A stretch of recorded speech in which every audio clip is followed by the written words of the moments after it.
your questions answered or your concerns addressed. I will introduce our panelists very shortly.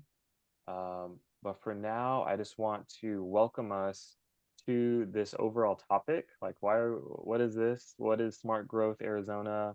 What is people first design and development? Like, why am I hanging out with these folks for 90 minutes? Why is this important? Um, and so this is the third webinar in our Smart Growth Arizona series. For those that are familiar with smart growth development, um, I'm sure you have a lot to say about the issue. For those that this is a newer topic to you, I'm just going to put a quick resource in the chat that talks about kind of what folks maybe commonly consider 10 elements of smart growth. Smart growth development was a strategy within our state's health department's health improvement plan. And we were really excited as an organization to see it in there. And through their support and through partnership with some organizations like LISC Phoenix, the Arizona Alliance for Livable Communities, Arizona Partnership for Healthy Communities, and Living Streets Alliance, those organizations have formed our steering committee. We've been able to hold these webinars to bring together some really important stories, partners from around the state to talk about what's going well, what's not going well in our state, to provide specific, you know, context and case studies of what smart growth looks like in Arizona and what it doesn't look like. Um, and so we at Pinnacle Prevention, the organization that I work for, are really happy to have our partners as thought partners and other folks that were interviewed to come up with why we should have the conversations that we're having, and to put us in contact with folks that would be great speakers and panelists of our webinar series. Um, as registrants of this webinar, you also hear about down the line, we are going to release a Smart Growth Arizona guidebook that will be a report and resource that dives into the issue even more and provides us specific case studies around the state of projects, initiatives, approaches that have taken smart growth and really embraced it in a way that makes sense for our state. When it comes to our state, I think we're all aware that we are growing at a rapid pace. So many folks have moved to Arizona. Our state has grown so much, just especially in the past 10 to 15 years. Maricopa County, in terms of numeric growth, the number of folks living in Maricopa County tops the charts in terms of counties around the US, is in the top 5 for growth, and I think at one point was number 1 or number 2. Even Pinal County is also a top 10 county in terms of domestic migration of folks around the US moving to that particular county. We've seen populations in different parts of the state skyrocket. We've seen median home prices skyrocket. We've seen rents skyrocket. In our last webinar, we also talked about the number of fatalities and injuries on our streets skyrocketing. So as we are growing as a state, we are very concerned about how we can be growing in a smart way, in an equitable way, and that's why we're having these conversations. From 2010 to 2022, Buckeye doubled in population, which is on the west side of Maricopa County.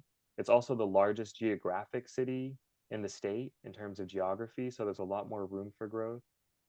When we look at cities on the east side of Maricopa County, like Queen Creek and the town of Maricopa, those communities are also growing at a rapid pace. And we also see a lot of not only residential development happening around our state, a lot of sprawl, but we also see a lot of manufacturing, warehousing along the 303 that's taking place in Maricopa County, but also in other parts of the state, you know, Prescott Valley, for example. But despite all that growth, our main focus today is actually going to be about a couple elements of smart growth. I shared that resource earlier.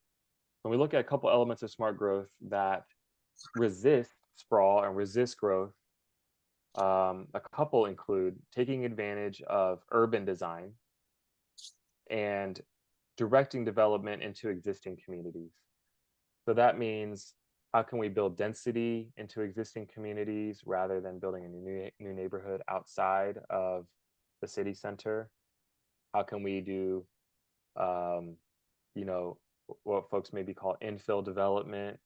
How can we add additional housing options? How can we add additional transportation options, portable housing complex, bike lanes and sidewalks within our communities that are already here? Those are smart growth elements, and a lot of communities in Maricopa County are doing those things. You know, you think Phoenix, you think Tempe, you think Mesa. They have plans for how to do those things. They have projects where they're working directly with developers to do those things. They seem like, on the surface, good things. But what is the process in terms of transparency with the community about that development process, which is another smart growth element? And also, what is the process of engaging the community in a meaningful and authentic way as they develop those projects, as another smart growth element? So today we're talking specifically about transparent development.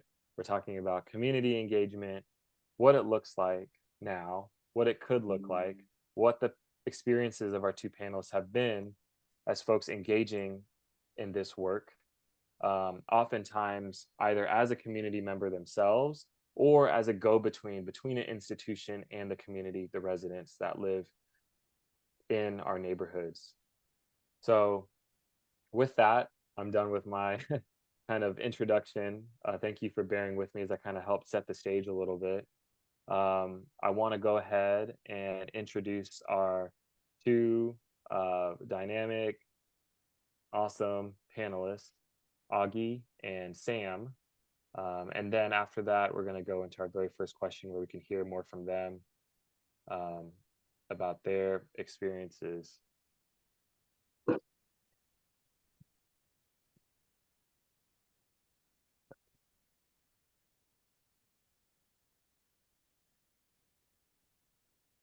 Sorry, are we waiting for either one of us to? So I'll just introduce you real quick, and then you can tell us more about yourselves. Okay. Sorry, Sam. Oh, I wasn't sure. No worries. This is the delay of all my screens and tabs open here. So Augie Gastelum is a community and economic development consultant in Mesa, Arizona, and the founder of Patchwork Community Inclusion, a consulting firm whose purpose is to advance economic opportunities in neighborhoods that have seen generational civic disinvestment. He is interim executive director at Rail CDC, not the Centers for Disease Control and Prevention, but Community Development Corporation, where he has served as lead consultant for strategic initiatives since 2019. Augie serves on LISC Phoenix Local Advisory Committee and is a fellow at Arizona State University's Knowledge Exchange for Resilience. So let's give a virtual hand clap to Augie. And so Augie, he's the community developer. We've got Sam Gomez. He is the founder and executive director of the Sagrado, and he's a cultural developer. So we can ask him, what does that mean to be a cultural developer, an arts developer? He founded and directed the first and only art gallery and community art space in South Phoenix. He has curated and directed 6 consecutive years of annual art shows, 16 plus pillar shows, and counting. And his beliefs and his intentions are cohesive with the impact that he has made and continues to create through arts, culture, and design to bring justice and equity to low-income communities in South Phoenix. And in addition to arts and culture, Sam has also served in a design role for different kind of hard built infrastructure in city projects. And so I think he's going to talk a little bit more about his experiences there. So what I'm going to do now is I'm going to pass it to either Augie or Sam, whoever would like to go first, just to tell a little more of their story of how they got involved in this space, why this topic matters to them, and then I'll have a few more questions for them after that.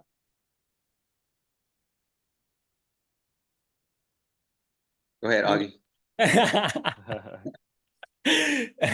All right, I'll jump in. Hi everyone, thank you for being here. It's an honor to be a part of this conversation. Like Kenneth said, I am the interim executive director of Rail CDC, and I'll just say a few words about Rail CDC. First, we are a place-based organization, and really all that means is that we focus our work in specific geographic areas that are primarily low and moderate income census tracts along heavily used transit, be it light rail or heavily used bus lines. And our work is primarily focused in Mesa, in the downtown Mesa area, the Distrito Latino in Mesa, the Asian district in Mesa, and the Apache corridor in Tempe. All of that is along the light rail. And in both cities, they are the lowest income census tracts in the city. Our work is all done under an overarching wealth building and anti-displacement framework, knowing that investments like light rail attract a lot of private investment, a lot of development, which are the things that we're going to talk about today. But knowing that that is the case, when you see a lot of investment coming into low-income communities, the result is usually gentrification and displacement. So all of our work is focused to mitigate displacement, knowing that investments are going to come. We do that through a number of programs, a lot of community engagement, a lot of conversations with community, with residents and business owners. We work along the commercial corridors in these areas to organize small businesses so that they take ownership of the future of that place. And then with the neighborhoods adjacent to the commercial corridors to work with residents so that they can begin to take ownership of the future, what their neighborhoods look like. Along with those things, we operate a small business technical assistance program where we help businesses one-on-one on all of their business practices to prepare to take advantage of the investments and the additional money that is coming into the area. Ultimately, to prepare to access capital, ideally, so that they can purchase and own their commercial property and therefore mitigate the likelihood of being displaced, and also build wealth through that asset, that real estate asset. We do the same thing with residents. We have a financial opportunity center where we work with residents one-on-one on their personal household finances, budgeting, accessing or building credit so that they can access capital to make improvements to their homes or to purchase a home in the neighborhood, whereby, again, less likely to be displaced, and they build wealth over time as investment comes into that neighborhood. With all of that engagement and trust building and conversations with folks is critical.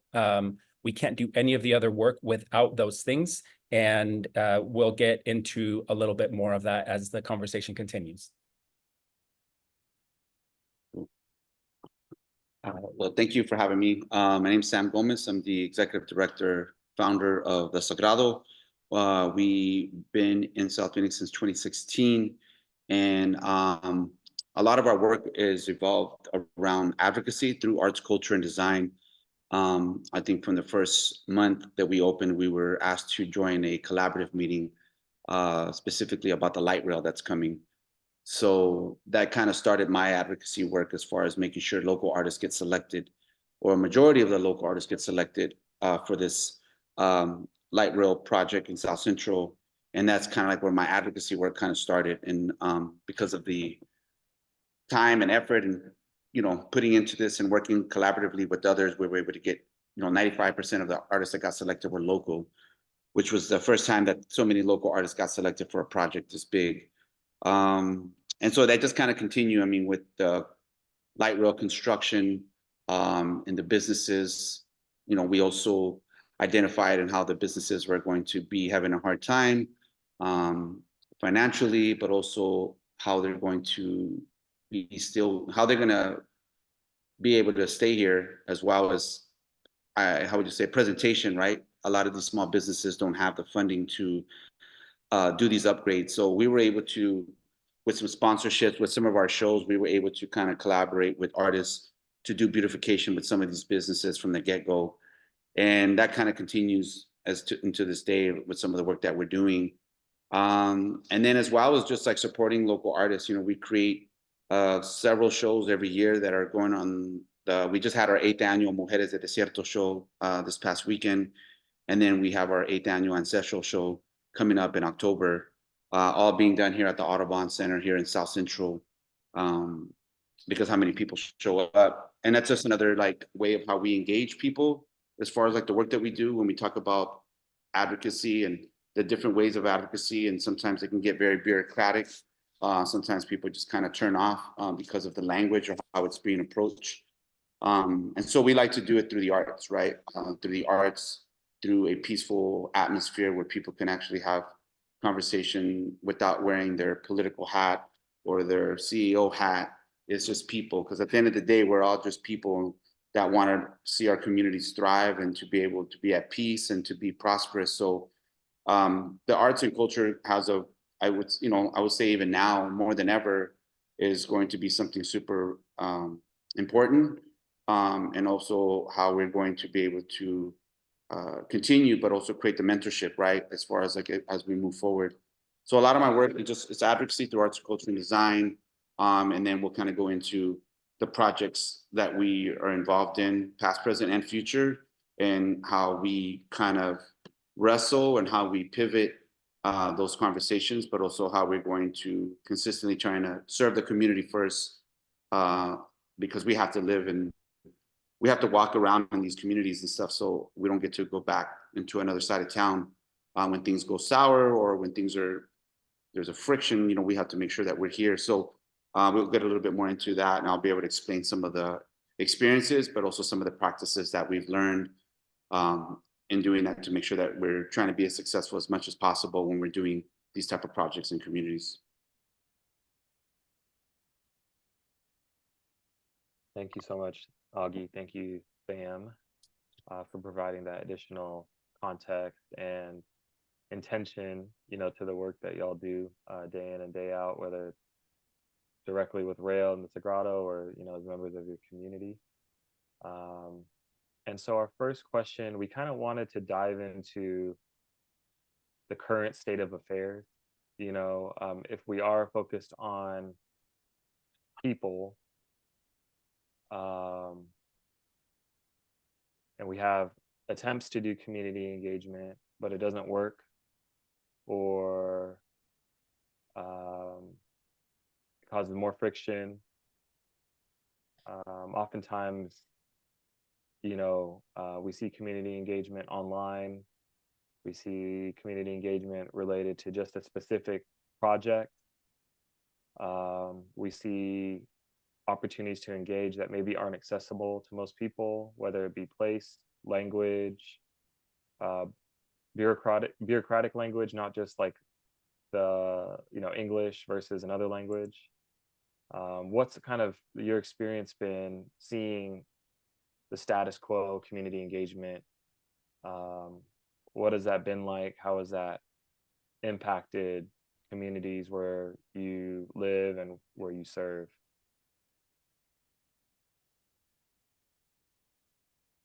You want to go first, Sam? I went first last time, so it's your turn.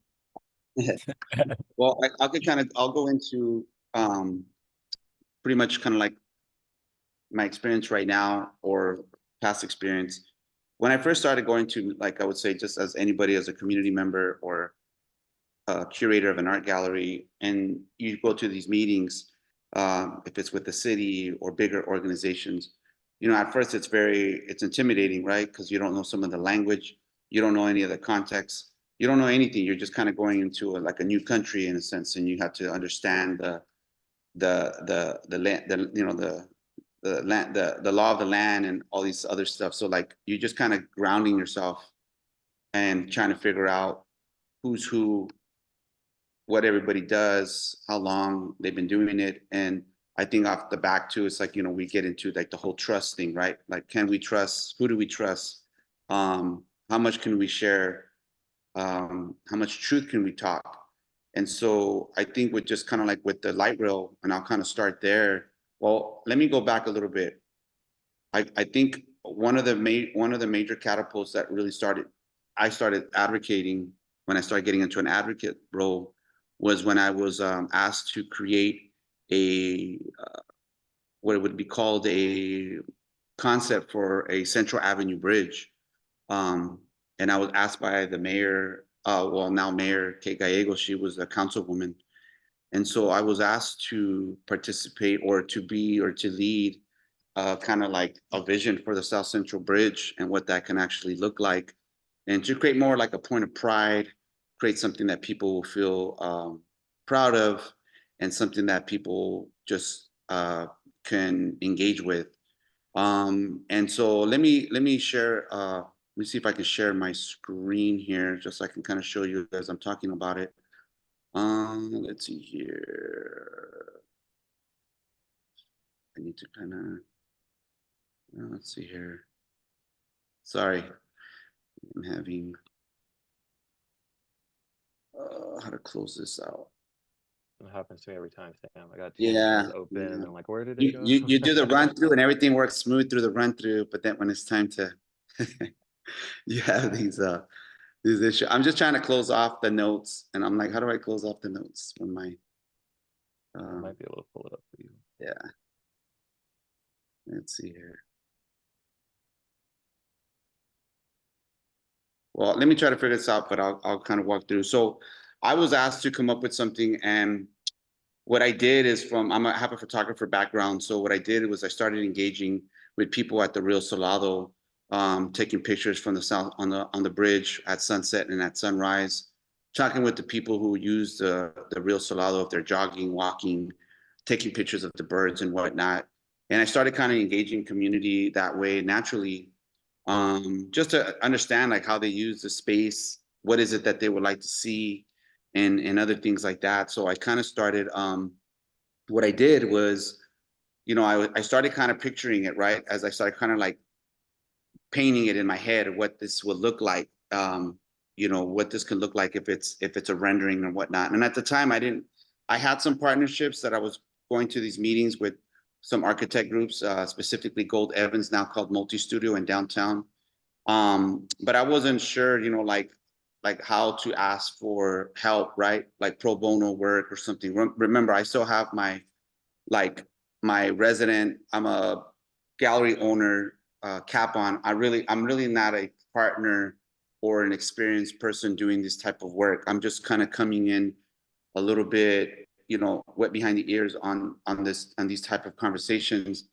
So I had to kind of figure out like, how can I do something or create some type of presentation where I feel would be like powerful and not come with a drawing of a mural or something like that. Not that that wouldn't be powerful, but I had it when they asked me to come up with something that would like just think outside the box. So I really had to start thinking like a developer or an architect or an engineer.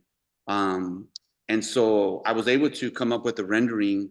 Well, I was able to help paint the rendering and come up with the concept, and having like pro bono work and working with an architect firm that treated me like a client, like if I was a developer and we had this idea to develop, these acres or whatever, and here's our idea, here's some samples, here's what we heard from the community. And then, the firm is there to help you create that rendering, right, as a client. And so I was able to, I don't know, Kenneth, if you're able to pull that up and maybe share it. Maybe from your end, I'm having a hard time because I think it really to see Can folks see the image of the bridge with the shade? Okay, I think other folks are seeing it, Sam. Do you see that now?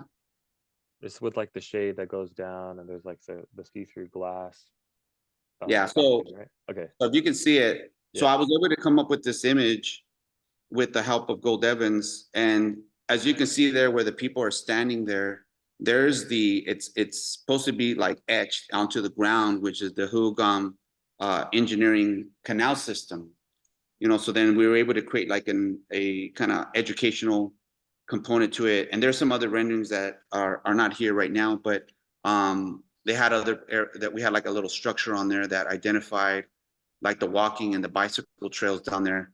So that also started kind of identifying the health equity that is there for the community that they don't know that's there, because a lot of people still don't know that they're able to go walk around there, because it's never really been inviting, or there's been an invitation to the community for it. Like there's never been programming or anything like that. So it's always been like, if you just make your way over there, then you make your way over there. So there's never really been programming, and it's never been inviting. And so like when I was able to present this to 9 head people of the contractors who got the light rail contract, from AECOM to QIT to City of Phoenix, I mean, you name it, I was able to present this at the gallery, you know, in a very intimate setting. And when I pulled up all these renderings, because there's like 3 renderings, there's a site, like an aerial site plan. I really presented it like as like a developer, right? And I think they weren't really ready for that. And I immediately felt the energy in the room of like the empowerment that I had because of that, because I had access to these renderings, because I was able to speak their language. I think that's when I realized like how we can pivot when it comes to community engagement, not only just from their side, what we're expecting them to do, but also taking responsibility, like what the community needs to be able to do. But sometimes we don't know that we have access to, well, most of the time we don't have access to a architect firm that's going to do pro bono work. It's usually the developer that's going to take some of that information and then put it into their vision or what they already kind of had planned. So there's always, you know, behind the scenes, I would say there's always like, they have what they want to do, which is the checkbox. But now we got to get the community to hear them out and see if this aligns and see how we can adjust this to make it work. And so anyways, because of that, that's when we decided to create Design Empowerment PHX, which was a program I founded with Selena Martinez. And she's a Chicana Yaqui, well, she's now, you know, a designer. She's getting her license to be an architect.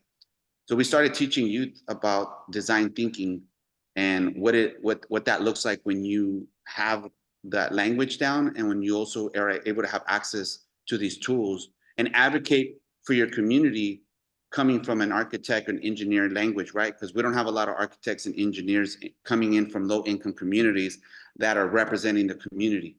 We have artists that are muralists, we have teachers, but we don't have architects and engineers.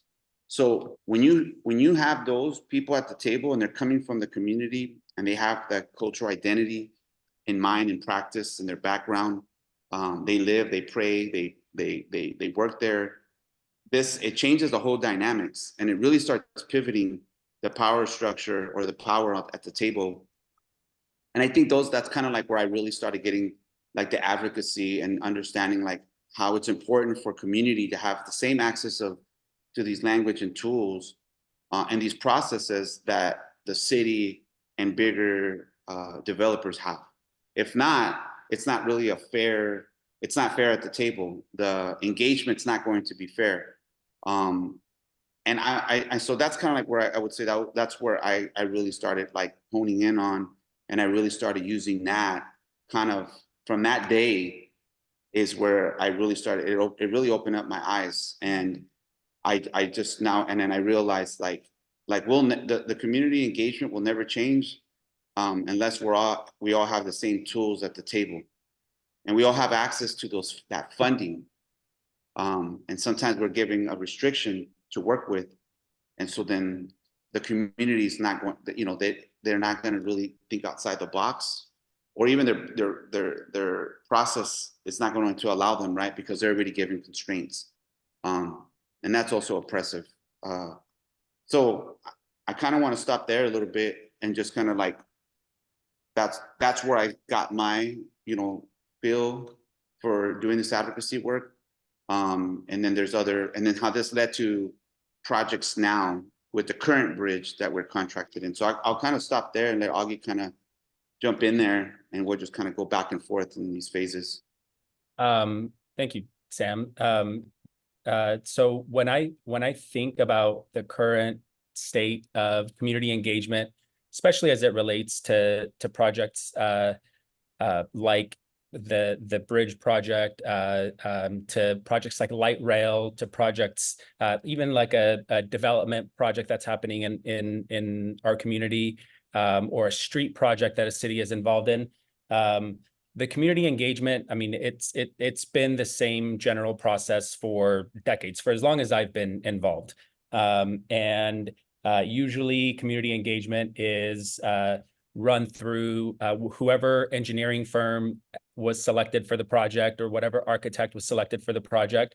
They've got their community engagement people based on city rules or county rules or whatever it might be. They've got to do 2 community meetings, and it's got to be send out an invitation to people within 1,000 feet, and public postings and all of those things. We all know this process that is required, and that is really the minimum requirement, but most of the time that's what's done as it relates to community engagement. And then the community shows up. The community is shown what what the project is going to be, or what it's going to look like, and they're asked for feedback. What do you think about this? What do you think about that? And really, like Sam said, the parameters of like having your input heard are like, you've got a 1% of the project that you can impact and affect.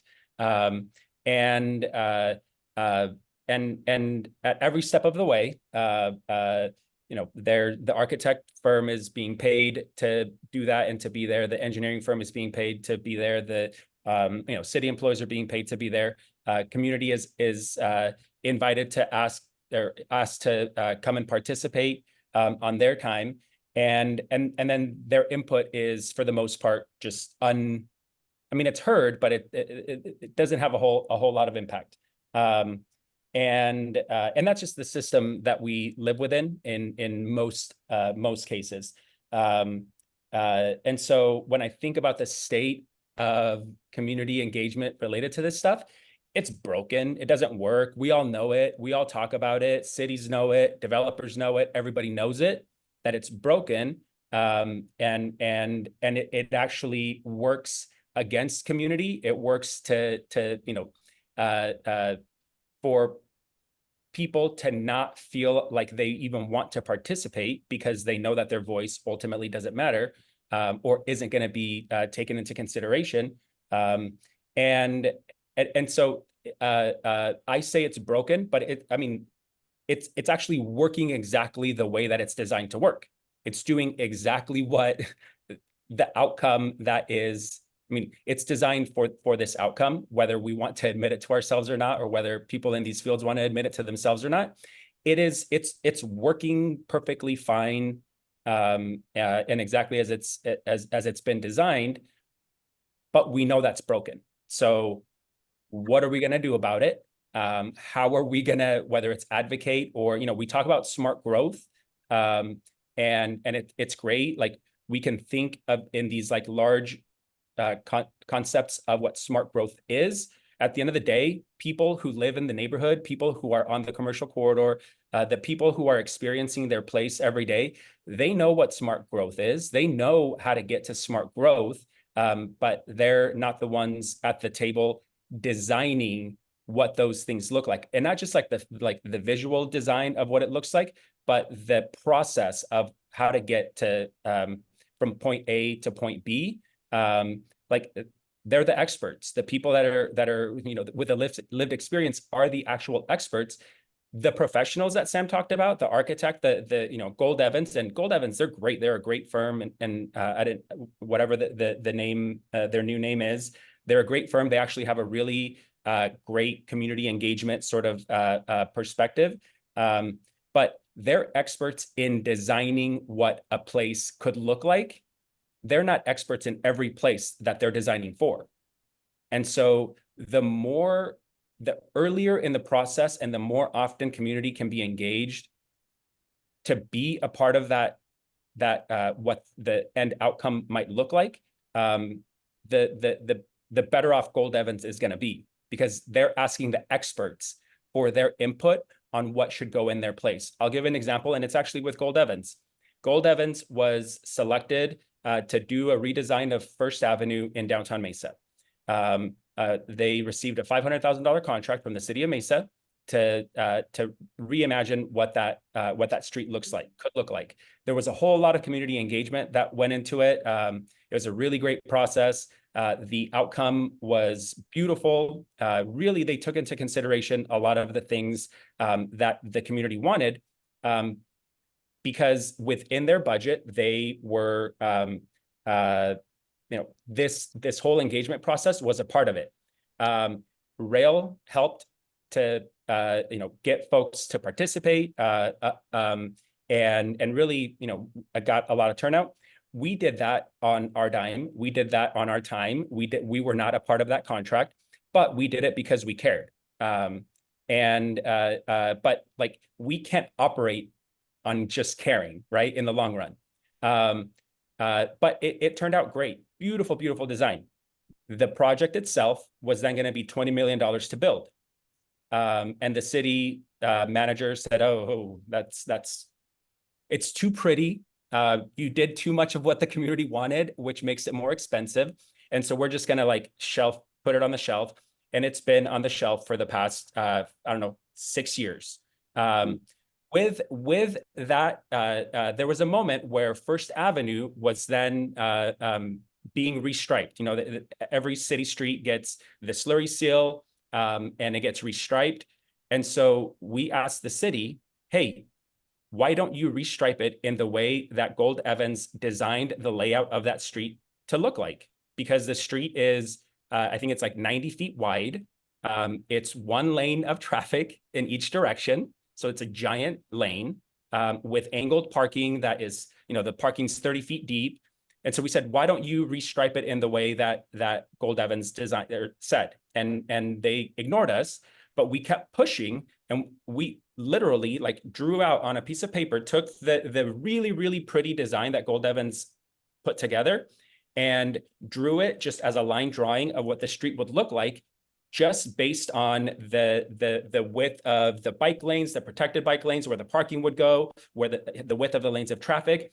And we sent that to the street department at the city and said, this is like, if we're ever going to get to the point of what the community wanted for First Avenue and get to this really, really beautiful design that Gold Evans put together, why don't we experiment with what that layout looks like just with striping? You don't have to invest any additional money. You're already going to restripe the street. And so they did. And they put a dedicated bike lane protected with parking, parking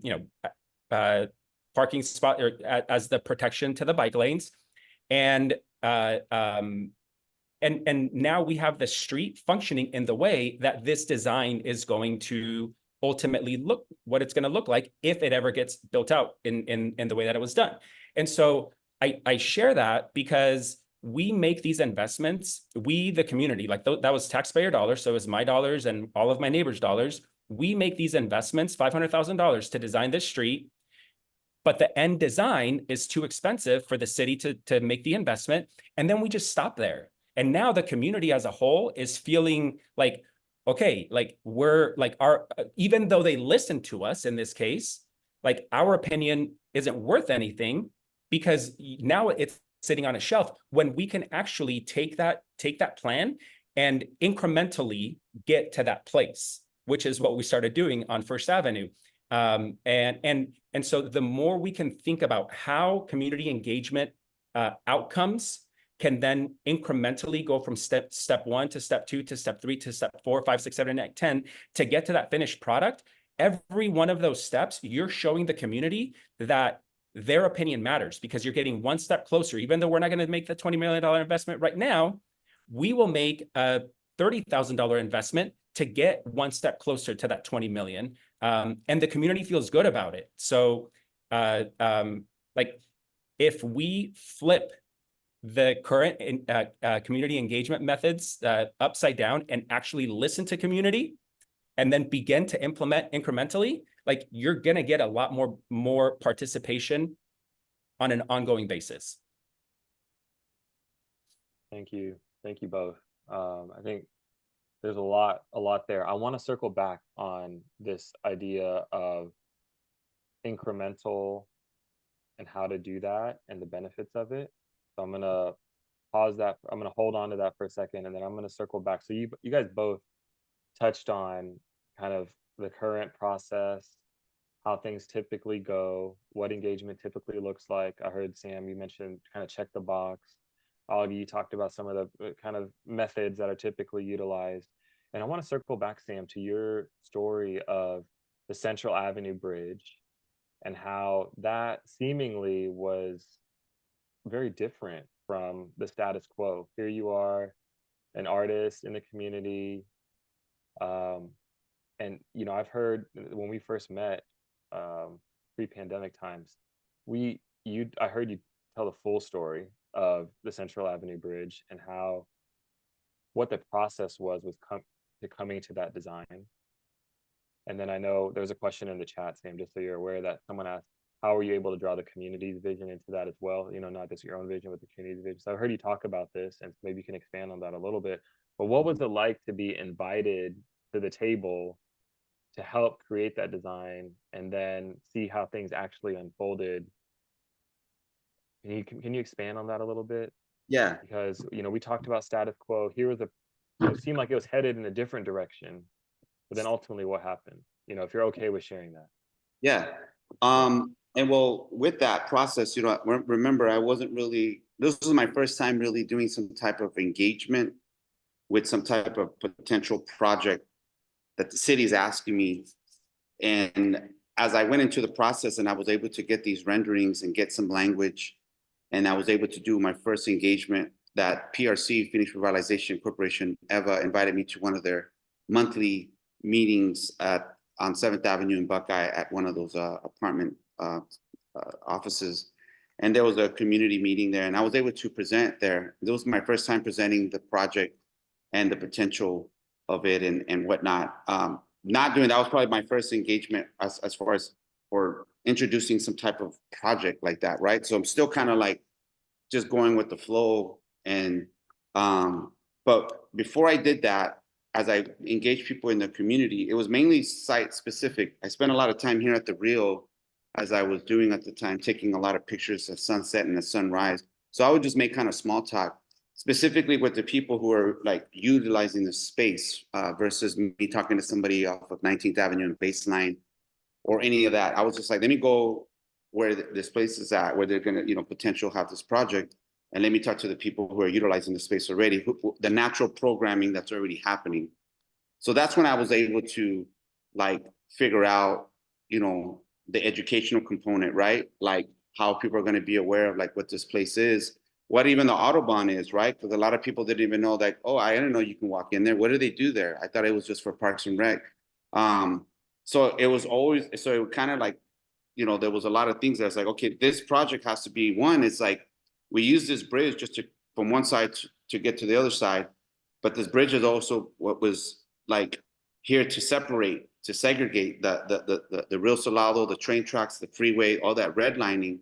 So there's something there that was like, like this bridge, as I'm hearing the community, was more than just like, oh, let's create a great design and a point of pride and like, is just like a structure or a design, that it needed to be also like healing, right? And it's also about dignity and bringing people together, that this bridge separated South Phoenix to downtown, that how we're going to make this bridge symbolic and also to become, for me, it was, and from hearing from the community, it was like, it was about healing.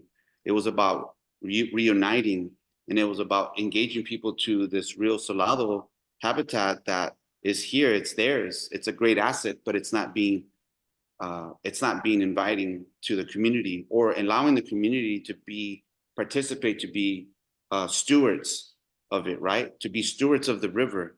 And so, just, and I was kind of like in community engagement, like, what does that look like? I didn't know what I was just kind of going with my instincts and asking people and having mentors kind of tell me. And so I was like, all right, because I had a deadline, right?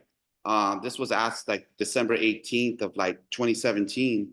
And then in 2018 of January 20th, I had like a little bit over a month to come up with something. And I didn't want to I needed to be impactful. So So I spent a lot of time working on that, spending a lot of time here at the Rio. But I think with that process, and as I started to pick up momentum, and I started to do presentations, and I started just to kind of like get to work and engaging and touching base with different people and different institutions and getting the Maricopa County Health Department to like, hey, we see the health equity that you're creating or creating awareness with this, so everybody had like, there was this equity that everybody kind of seen themselves participating in, like, okay, I can see how this has to do with this has to do with that. And as I started doing the process and engaging and started getting some momentum, I was asked to put it on the shelf. And I was asked by Valley Metro themselves to, hey, they met with me, they created a meeting. I said, hey, we kind of need you to put this on the shelf, because that's when the whole 4-lane or no train thing was really happening. This is before they actually, the final vote went to get the light rail to South Central. So that was a whole other level of like, like I'm doing all this work, I didn't get paid. And, I'm doing this once again for the community. I'm like, I want to do this. Yes, I'll put my time into it. I was asked by, the councilwoman, like, yes, let me serve my community. Let me do this, and, people ask me like, hey, are they paying you for this? Or like, I'm like, no, I'm like, and usually firms get paid, right? You get paid to go do the community engagement, go do this work, create some renderings, show the community. Like, I should have probably got paid thousands of dollars to do this, but I didn't. And then when I'm told, can you stop and put a hold on this? And I was like, well, for how long? And I'm like, well, just until all this, blows through and everything. And then that's when I was told, after like another meeting, that the concept that I created with the community with these lookout decks, like it just wouldn't be able to get done engineerily possible for this bridge, because they're not going to build a new bridge. It's only going to get reinforced enough to get the light rail back and forth. So I think that's when I started kind of feeling like extracted. I felt I was extracted. I was like, I put all this work, I was told. And then I heard when, the mayor, well, now mayor, the councilwoman, when she was doing her campaigning, she would use this vision, right? But there's a double-edged sword to it, right? Moving forward, even though I was like, and it really created a distrust, and it put a bad taste in my mouth at that time. I'm like, here you asking the community to come up with something. I take it to this whole other level with the community, but it was too much. It was too professional. The vision was too clear. Like, man, you had renderings. You came with renderings, you came like a developer, like, and we weren't expecting, they weren't expecting that. And fast forward, they're now going to build a Third Street pedestrian bicycle bridge right offsite, right here off of Autobahn. And we're participating in that. We're not big decision makers. We're doing community engagement. We're helping to inspire, or to kind of like, how would you say it, to just kind of push on like the design aesthetics, right? And so it's a process that we're learning. So in a sense, we're not getting the original vision, but we're getting another bridge, or a pedestrian bicycle bridge, and we're able to participate. So and we're able to get paid now this time. So in a sense, it's like we didn't have the expertise at the time, but we share that we do have the expertise if we have access to the tools and the language. So as we continue now with this project, we're doing this engagement, but once again, we're going back to the constraints of like what we could say, or how we could engage, and the things that we could do, and what we could share and what we can't share. So that's also kind of hard, because the community wants like this bridge to be iconic. It's a legacy, right? But when you come with the budget and they're like, well, this is, we only have 35 million, and this shade to shade the whole bridge is, it's going to be very expensive. It takes it out of budget. But like, I mean, that's what the community wants. It's safety, shade, and preservation of the plant species here. Those are like the top three things. And then we want that cultural identity that's going to preserve and represent the tribes in these areas and the communities, past, present, and future. So we're not exactly being able to do what how we would do it, Sagrado and our design team, but we're able to like learn this process and figure out how we're going to like catapult from it. So like I said, it's a double-edged sword on this process and advocacy, as well as how we engage community, because we got to be very careful, like what we're able, how we respond to what the community wants, and being able to be, really transparent and like, we're probably not going to be able to get that, we're probably not going to be able to do that, but we're going to try our best to make sure that we push the limits to do this. And so that's what we're doing now. So that's kind of like currently right now is the 3rd Street Bridge, as well as the Merit Project on between Central and 7th Ave, which is 83 acres of a business park, which is put on hold right now because there might be a land swap with the city. But once again, we're going to be part of that project for beautification and, possibly economic development as far as like, what does the community want here as far as education and training here. But once again, right, we're not in that position to make decisions. We're here more just as helping these developers to engage. And I think, I think there's some things that are pivoting. I think these developers, I think, like they understand that like the true success of a project is only, really successful if the community was able to get as much as they asked for, and how this is going to impact them once the project is done, that it's not a one-trick pony thing, that it's continuously creating equity and value to the community. So, which is always the thing that we wrestle, right? Because we can't predict on what's gonna change, or what's not being really told to us.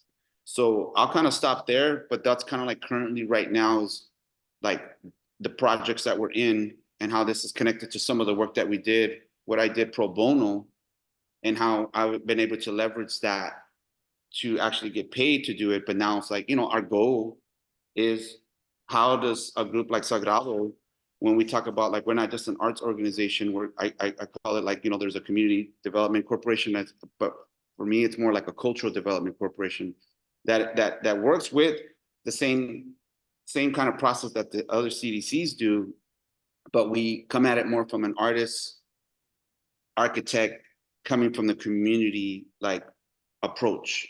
And when you do that, like there's a whole other like layout happening here, like, right? And so we're in those stages right now of change, but it's going to take time, patience, and investment, because there needs to be schools that are basically creating these spaces for community, not for the overall bigger institutional or bigger corporate development firms. So it has to be down to conscious development. So I'll stop there, but that's what's currently happening right now and where I'm currently involved in. Thank you, Sam. Thank you for being vulnerable and sharing a little more about what your real experience was working with the city and with Valley Metro. I know it wasn't an easy experience, and then to keep going, and it's not easy, to come back and engage on the 3rd Street project. It's not easy. We're thankful that you're getting paid at the very least, and wishing you all the best in that endeavor, and hoping that there are ways that folks can support that effort as well. So we've touched on what status quo looks like. We've also kind of touched on what it might look like for that to change. And I will paraphrase what I've heard Augie say before, is like, how can we turn that system on its head? What are some steps that we can do to change that? And maybe many of y'all have seen the spectrum of community engagement visual before, where like on one side you're just informing the community that this is what we're doing, watch out for the traffic. Or then there's like consulting with But then ultimately, when you move to the other side of the spectrum, there's collaborating with and there's deferral to the community.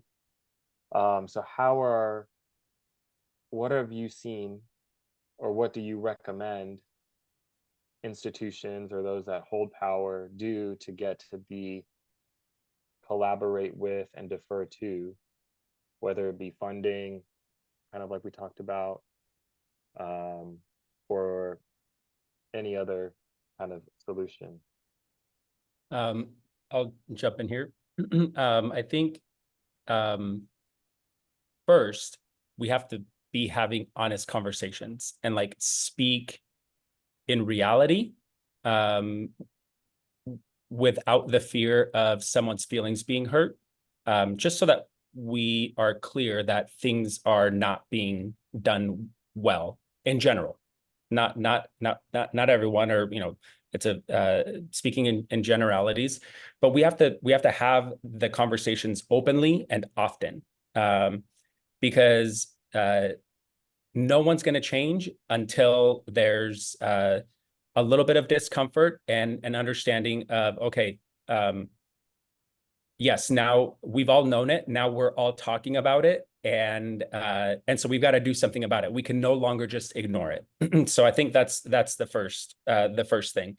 And then I think the example that Sam shared, with the bridge, and it being, too pretty, too much, too expensive.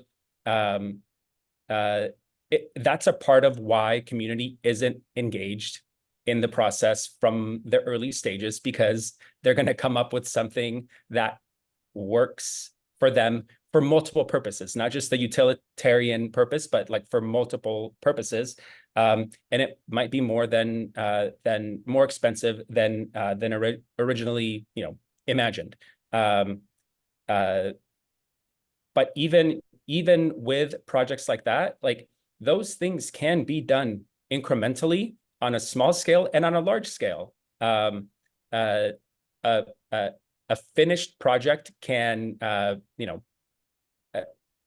be phased, and phase one with the existing budget can get us to X place, and then we can go from there. But those are decisions that if we truly want community involved and engaged, and we're truly trying to get to what community wants, that both the political will, and the will of people involved, like you have to know that, like, you may not get all of it right now, but we can continue working towards getting to that point. And in the case of that bridge, like maybe it's going back to the community and saying, hey, we had a budget of $35 million.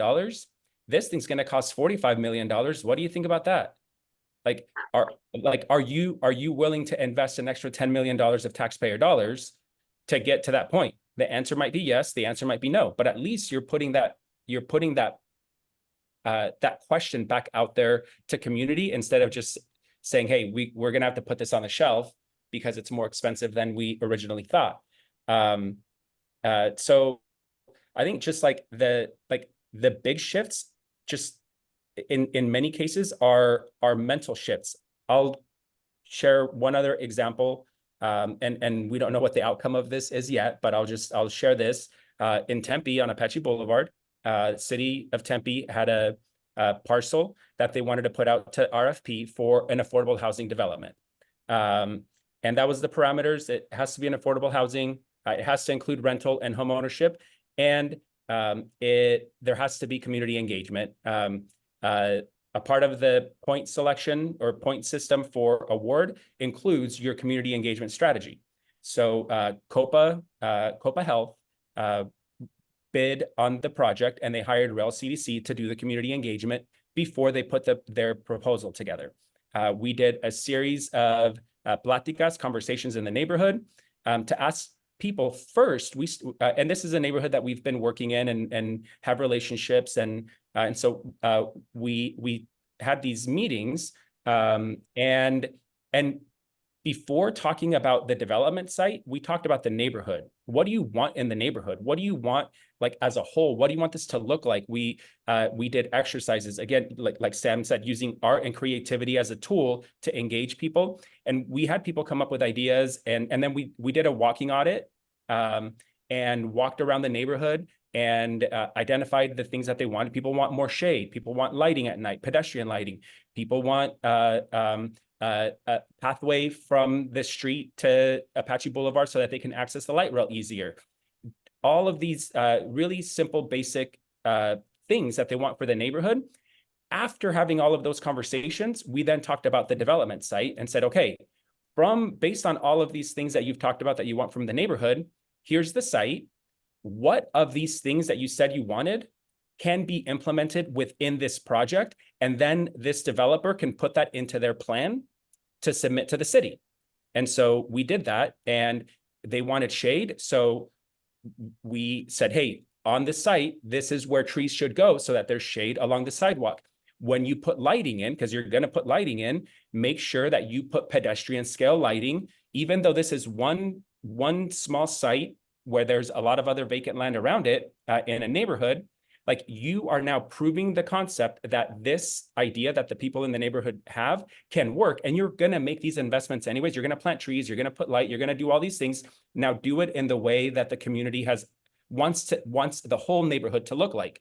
And so COPA put all of those things, they put all the walking audit recommendations, the bike audit recommendations into their community engagement plan to the city. They won the award. They're now beginning to plan for the actual construction and all of those things with those things in mind.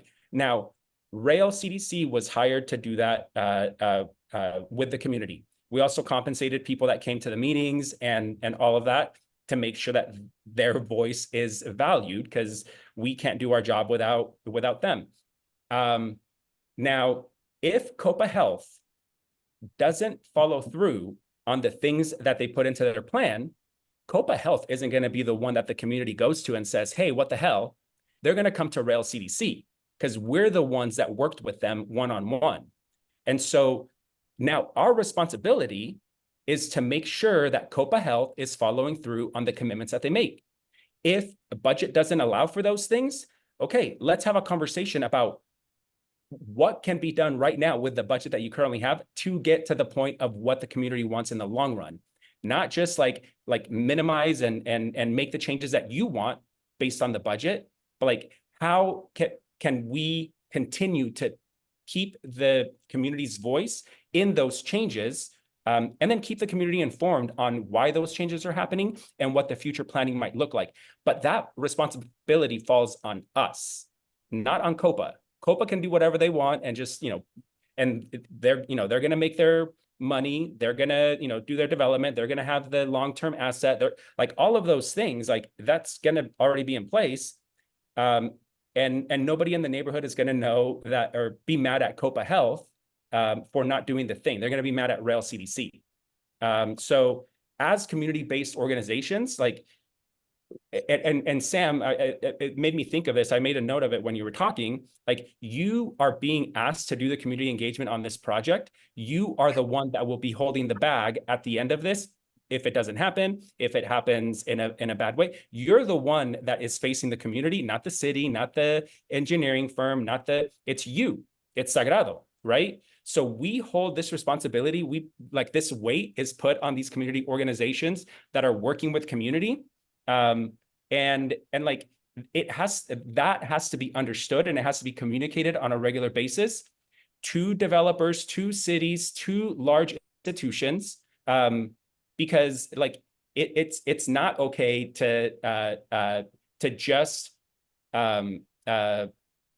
I mean, in some ways pass the buck to these smaller community organizations, and then they can wash their hands of it. Like, we have to have these conversations openly. To me, it's kind of what it comes down to.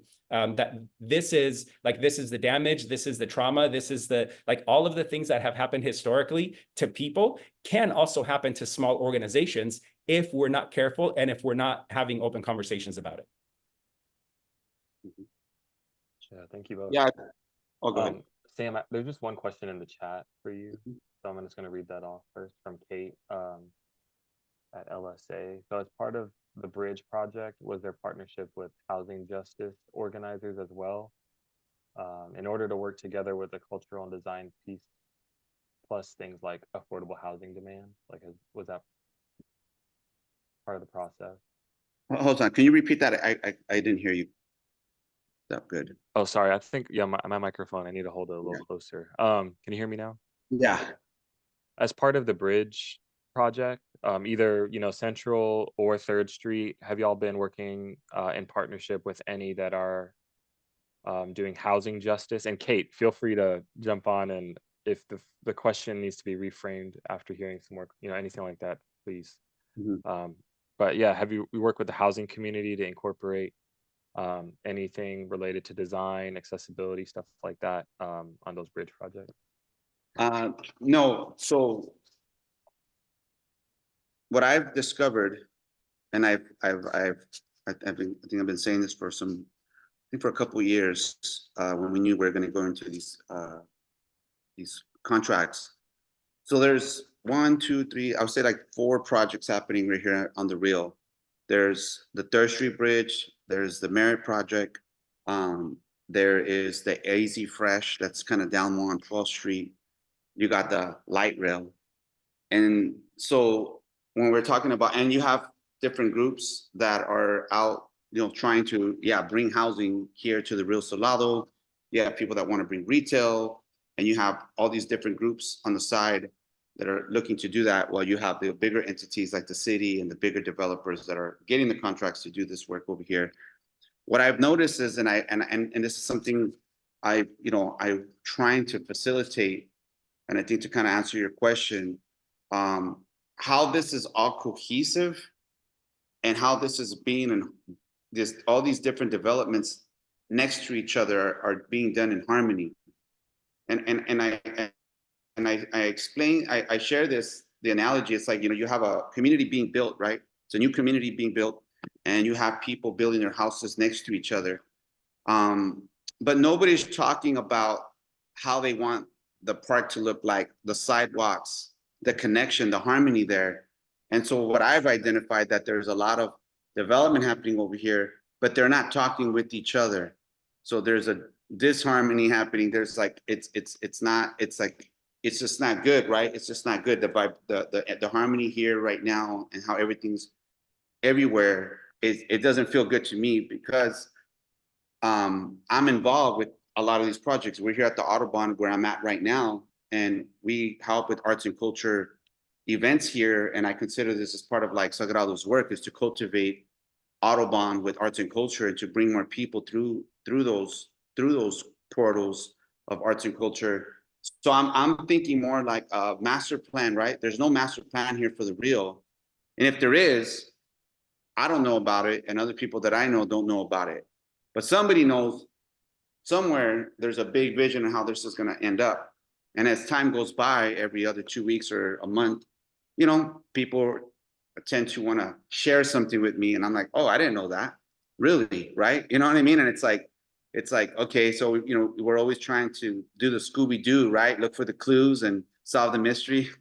But I think it's like, instead of me waiting for others to come up with this plan, it's like, well, I think we all need to, like, I need to be able to, from the position that I'm in my experience, and the need, and also what's not happening, is like, okay, I need to kind of put this together. But once again, it's like, we don't get paid to do those type of development, or to do those type of engagement with the developers, right? Because this is more like engaging with the developers to be at one table, and to see how we're going to connect the dots to make this as a bigger master plan, but make this something that's pretty much like in the TOD plan that was created for the South Central and South Phoenix and Central City South. It's like, it's almost like there needs to be a TOD plan, or like a plan like that for the Real, that involves people like Sagrado and other groups, right? And I know there's different groups from the Rio Salado, Real Imagine, but they're not all really talking. And if they are, I mean, I'm probably not at those meetings, or not being invited,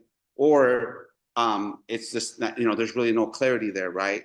So I think kind of going back to like what's need to change that is we need more mentorship from these bigger organizations and these bigger institutions and higher power to create mentorship programs for development, for conscious development, and as well as technical assistance.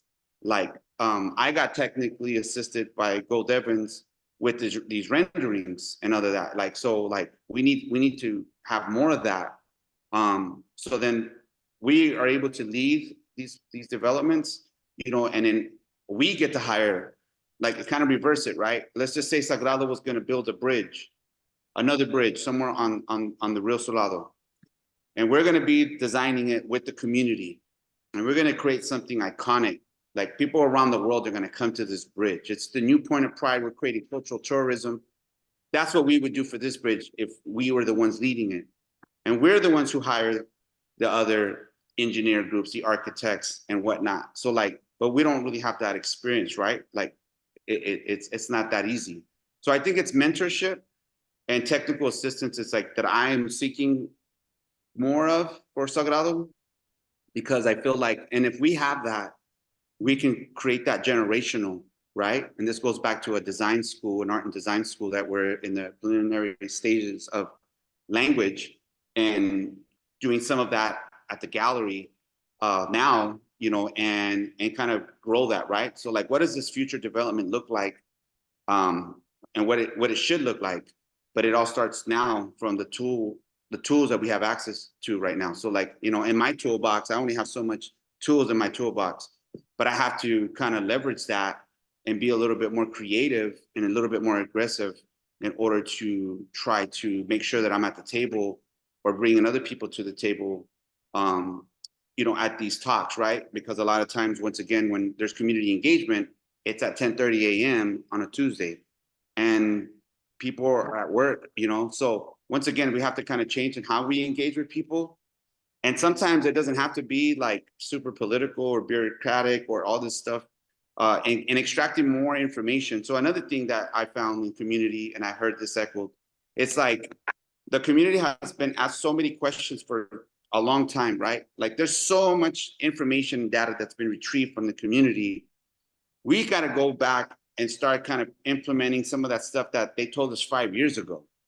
Like we need to start responding. And I think putting less money into community engagement and putting money into actually implementing tangible things that the community asked for 5 years ago. Can I add to that, Sam? Can I add a little bit to that? Because you're hitting on something about community engagement. Like engineering firms, planning firms, consultants make their living off of writing plans, right? So like to write another plan, that's just that, you know, it's good for them. To implement the small things is not, because you're spending money that they could be making to write another plan. All of the plans already exist. The Parks Master Plan includes stuff in South Phoenix. The Transit Master Plan includes stuff in South Phoenix. The Housing Master Plan includes stuff in South. All of these plans already include things. All of them have community engagement as a part of it. All of them have recommendations as a part of it. And then those plans sit. Every single one of the developments that you talked about, the 10 different things that are happening, each of those has a community engagement component that they're required to engage community at some level. But like you said, no one is coordinating it. One of the things that we've done on Apache Boulevard in Tempe and in the Distrito Latino in Mesa is we literally collected in the Distrito Latino, it was 17 different plans that had been written over the past like 12 years. In Tempe, it was 12 plans that had been written. We scanned through all of those. We looked at all the recommendations in every one of those plans, and we did a chart of what those recommendations are, and then which ones repeated over and over in various different plans, and then prioritize, okay, like community has already told us to do this, this, and this, but like we haven't done it over the past 15 years. So let's start there. Let's start with the things that we've already been asked to do over and over. And then when a developer is doing something, like, hey, the community wants the landscape to look this way because they've told us that over and over. So you're going to invest in landscaping. Why don't you do it in this way? Or when the city is redoing a street, hey, the community has said that they wanted bike lanes on this street for a decade. They want a protected bike lane. So as you're redoing the street, why don't you add a protected bike lane? Or and so it's like for us to also get out of the mentality of just like who are we going to engage and what are we going to engage them in, or you know, and get into the mentality of like, no, like invest in improvements, invest in increment, even if it's incremental, even if it's shit $10,000 at a time, it doesn't matter. Like do a thing, do something, because the community will respond to that. They will know that they're being listened to. They'll want to participate more. But we have to get out of that mentality. Everybody in this room, or in this conversation, like it is action. Like we call them early action projects within Rail. Like literally, like, okay, what did the community say they want? How can we spend $5,000 to get one step closer to that? That's an early action. And how do we get community involved in actually executing that and participating in that $5,000 investment?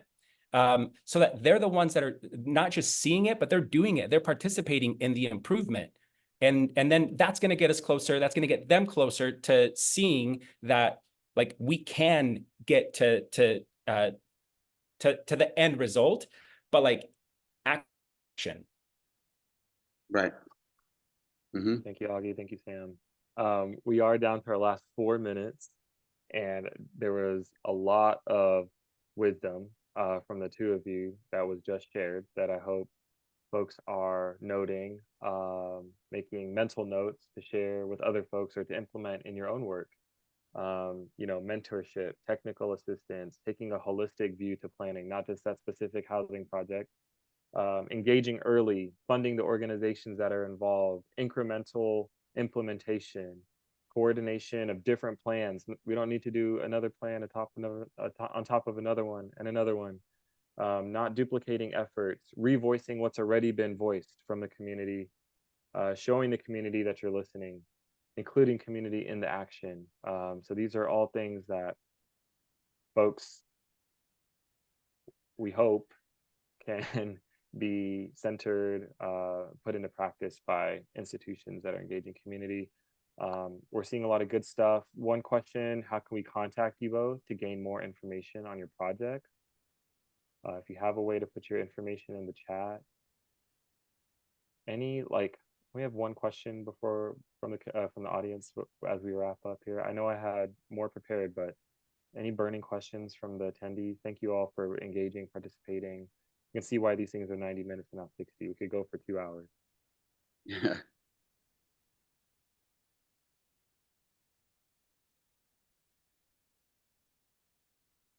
I've got 2 minutes. Let's take a question. No, someone has one.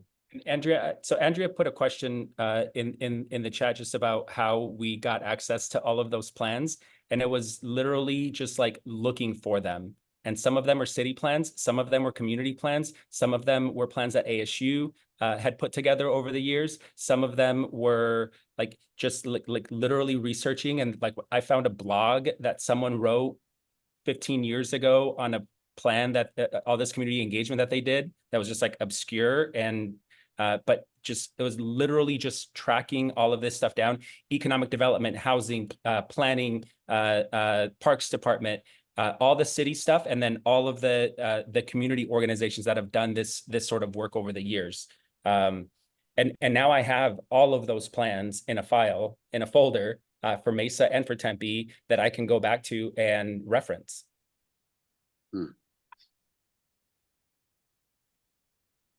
And when the city says, no, we can't do that, I can go back to a plan and says, but look, it was in one of your plans.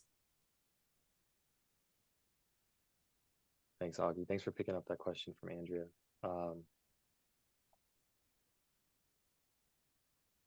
I see Kate sharing a resource. Awesome. Gail showing some love. Serena, Augie, you're keeping receipts. Hey, Mesa's doing more plans. They got the general plan, transportation plan, transit plan, housing, balanced housing plan. So you got more, more to add to the portfolio. So, and Mesa alone. Uh-huh. Oh, okay, Sam, I'm gonna share your info to the whole group. Oh yeah, I think I sent it. Can I And- share something? Can I share something really quick? Sure, go ahead. And then, yeah, folks, if you need to hop off, thank you. Thank you all for being here. And for those of you that want to hang on for another couple minutes, we're gonna just hang out for a bit and then we're gonna close it up. All right. Can you see this? Yep. Oh, wait, hold on. It's not scrolling. Might be my. Can you zoom out a little bit, maybe? Try that. No.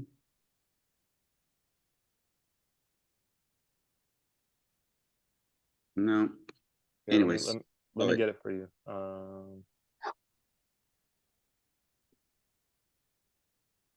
I just wanted to share like some project that we're working on and that we're just kind of like working within our group with the designer and other groups for a vision for the Sagrado Futuro, something to be built from the ground up at the Rio Salado. That would be pretty much serving that way with these resources, education, tools, and something that could be place-based, right? And so we're working on something that we would like to do at the Rio Salado, Sagrado Futuro, which will support a lot of these things that we see is needed and to be long-term invested in for generations to come. So we're trying to take our wisdom and knowledge and our experiences and kind of plant something there for the future, for the future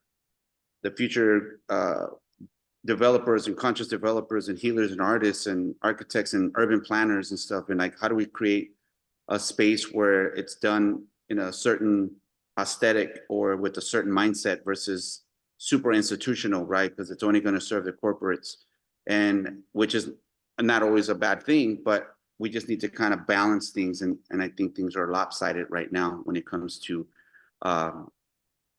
education to create this mentorship and future developers of our community.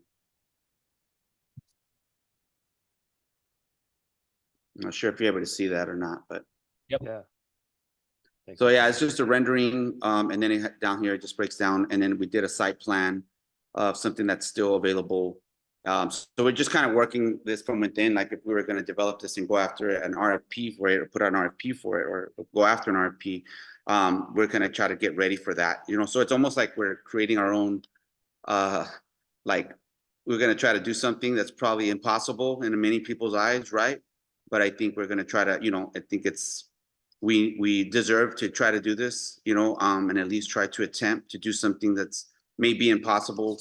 But I think once again, it's like, if we don't try and if we don't try to think outside the box and get out of our comfort zone, then we'll always be kind of like, we'll play victim, right? So we're trying not to play victim as, as much as possible, and really try to just go full throttle and utilize what we know and our knowledge and go forward. So just wanted to share that with you guys. And I'll be able to share more in the future, because we'll probably create like a big community engagement here at the Audubon and get more into details with that.